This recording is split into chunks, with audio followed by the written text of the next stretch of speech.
Hai semuanya, kamu pernah denger nggak ada yang bilang bahwa jadi dewasa itu soal punya KTP dan bisa bayar makan sendiri? Tapi realitanya, jadi dewasa ternyata lebih banyak urusannya sama nahan panik, pura-pura tenang, dan ngitungin sisa saldo sambil ngarep besok ada keajaiban. Hidup makin kompleks, tagihan makin panjang, dan lucunya, meski kerja tiap hari sampai pegal tulang belakang, tetap aja ngerasa nggak pernah bener-bener lepas secara finansial. Kayak dibayar cuma buat bayar. Muter di situ-situ aja. Padahal dari luar, hidup kita kelihatan baik-baik aja. Bisa ngopi, staycation, punya HP bagus, nongkrong juga masih bisa seminggu sekali. Tapi coba buka aplikasi tabungan atau saldo investasi. Langsung pengen tutup layar dan ngelus dada. Karena ya itu, kebebasan finansial ternyata bukan soal penghasilan tinggi doang. Tapi soal kebiasaan-kebiasaan kecil yang sering kita anggap sepele, padahal dampaknya gede banget. Masalahnya, makin dewasa, kita juga makin jago cari alasan. Semua pengeluaran ada pembenaran. Semua keputusan impulsif bisa dilogikakan.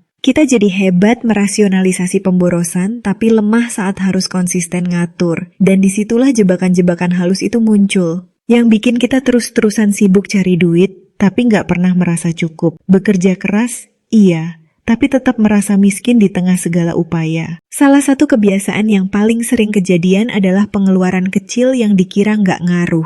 Beli kopi 30.000, snack 20.000, ongkir 12.000, jajan random karena udah capek banget hari ini. Semua itu kayak tetesan air. Nggak terasa, tapi pelan-pelan bikin ember keuangan kita bocor. Kita mikirnya, cuma segini. Padahal kalau dikumpulin sebulan, bisa nyampe ratusan ribu bahkan lebih. Uang yang sama yang harusnya bisa dialihin buat dana darurat atau investasi jangka panjang. Kebiasaan lainnya yang nggak kalah licin adalah kebiasaan hidup untuk validasi sosial. Kita mungkin nggak sadar, tapi banyak keputusan finansial yang diambil bukan karena kebutuhan, tapi demi citra, demi kelihatan sukses, demi bisa ikut obrolan teman, demi eksistensi di media sosial. Ganti HP padahal yang lama masih bagus, beli outfit buat nongkrong padahal lemari udah penuh, booking staycation demi konten. Tanpa sadar, kita jadi kerja bukan buat hidup, tapi buat terus tampil. Seolah kalau nggak ikut arus, bakal ketinggalan, dianggap nggak gaul, atau lebih parah, merasa kalah. Terus ada lagi jebakan klasik, nunda-nunda belajar soal keuangan. Mikirnya, ntar aja deh, sekarang belum butuh. Atau udah pusing duluan lihat grafik dan istilah asing. Padahal keuangan pribadi tuh nggak akan pernah jadi mudah kalau kita nggak mulai dulu. Dan makin ditunda, makin kerasa dampaknya. Orang yang nggak ngerti cara kerja bunga majemuk bakal terus nyimpen duitnya di tabungan biasa, mikir aman, padahal nilai uangnya terus tergerus inflasi. Sementara orang lain yang ngerti udah mulai pelan-pelan nabung di reksadana atau saham, bahkan dengan nominal kecil tapi konsisten. Nunda belajar keuangan itu sama aja kayak nyetir tanpa ngerti arah. Bisa jalan tapi nggak tahu kemana. Mungkin bisa sampai tujuan, tapi dengan rute terpanjang, paling mahal, dan paling bikin capek. Ujung-ujungnya kita cuma bisa nyesel, karena memang nyesel selalu datang belakangan. Dan ya, semua orang dewasa pasti pernah ada di momen itu. Nyesel karena dulu terlalu cuek, terlalu malas, terlalu percaya kalau semua bakal baik-baik aja sendiri. Kebiasaan lain yang juga nggak kalah berbahaya adalah gaya hidup asal cukup. Kita sering puas dengan kondisi sekarang karena ngerasa semua masih bisa ditutupin. Gaji pas-pasan, tapi ya masih bisa hidup. Nggak nabung, tapi masih bisa bayar cicilan. Tanpa sadar, kita ngambang di zona nyaman yang menyesatkan. Nggak benar-benar aman, tapi juga nggak darurat. Jadi nggak ada motivasi buat naik level. Kita terbiasa mikir pendek, yang penting bulan ini aman. Soal bulan depan ya nanti dipikirin lagi. Kondisi ini bahaya karena bikin kita stagnan. Kita jadi takut ambil langkah baru. Takut investasi karena entar rugi. Takut buka usaha karena entar gagal. Takut ambil kerja tambahan karena udah capek. Padahal tanpa perubahan, ya kita akan terus ada di tempat yang sama. Terus kerja buat bayar hidup tanpa pernah punya napas buat mimpi lebih jauh. Kayak hidup itu kerjaan yang nggak ada cutinya. Saking seringnya ngerasa cukup segini aja, kita lupa ada kemungkinan hidup yang lebih dari sekadar bertahan. Dan jangan lupa satu lagi, kebiasaan nyalahin faktor luar. Ekonomi lah, pemerintah lah, keadaan lah, bos pelit lah, harga naik lah. Emang bener, faktor luar berpengaruh. Tapi kalau kita cuma sibuk nyalahin hal-hal yang nggak bisa kita kontrol, kita jadi lupa ambil kendali atas hidup sendiri. Energinya habis buat ngedumel. bukan buat nyari jalan keluar. Sementara orang lain yang mungkin kena tekanan sama, justru bisa nyari celah, belajar, dan muter otak.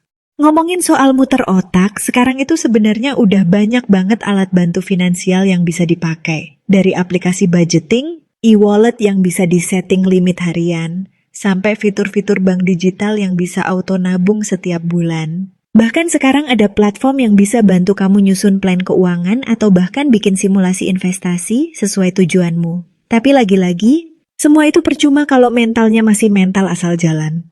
Kalau kamu ngerasa relate sama semua ini, jangan buru-buru nyalahin diri juga. Banyak orang dewasa yang terjebak pola yang sama. Bukan karena mereka bodoh atau nggak bisa, tapi karena dunia ngajarin kita buat terus ngebut tanpa sempat berhenti evaluasi. Kita dibesarkan di era serba cepat, harus cepet kerja, cepet nikah, cepet punya ini itu, tapi nggak pernah diajarin cara ngelola semua itu. Jadinya ya begini, dewasa tapi bingung, sibuk tapi ngerasa miskin, kerja keras tapi tetap ngos-ngosan. Kabar baiknya, semua kebiasaan bisa diubah, nggak instan memang. Tapi perubahan kecil yang konsisten selalu lebih berdampak daripada niat gede yang cuma lewat. Mulai dari catat pengeluaran, review gaya hidup, belajar keuangan lewat konten yang ringan, sampai mulai investasi pelan-pelan. Bahkan kalau belum siap ambil langkah besar, cukup mulai dengan satu hal kecil yang bisa dijaga terus. Contohnya, kamu bisa mulai dengan bikin tabungan otomatis yang langsung kepotong tiap terima gaji. Bisa pakai fitur auto debit dari aplikasi perbankan, atau pakai produk kayak dompet digital yang punya fitur alokasi harian. Dengan tools kayak gitu, kamu nggak harus jago ngatur uang, karena sistemnya udah bantuin kamu rem di awal. Intinya, kebebasan finansial itu bukan soal punya miliaran di rekening, tapi soal ngerasa tenang karena tahu kamu punya kendali atas hidupmu. Soal punya pilihan, bukan dipaksa oleh keadaan, dan itu dimulai dari kebiasaan. Bukan dari gaji besar, bukan dari warisan, tapi dari keputusan-keputusan kecil yang kamu ambil setiap hari. Jadi kalau kamu lagi ngerasa belum merdeka finansial, mungkin bukan karena kamu kurang pintar, kurang kerja keras, atau kurang hoki. Mungkin kamu cuma perlu jeda sebentar, ngaca, dan jujur sama diri sendiri. Apa yang sebenarnya bikin kamu stuck? Apa yang kamu ulang terus padahal tahu itu bikin kamu rugi? Dan apa yang bisa kamu mulai ubah hari ini sekecil apapun?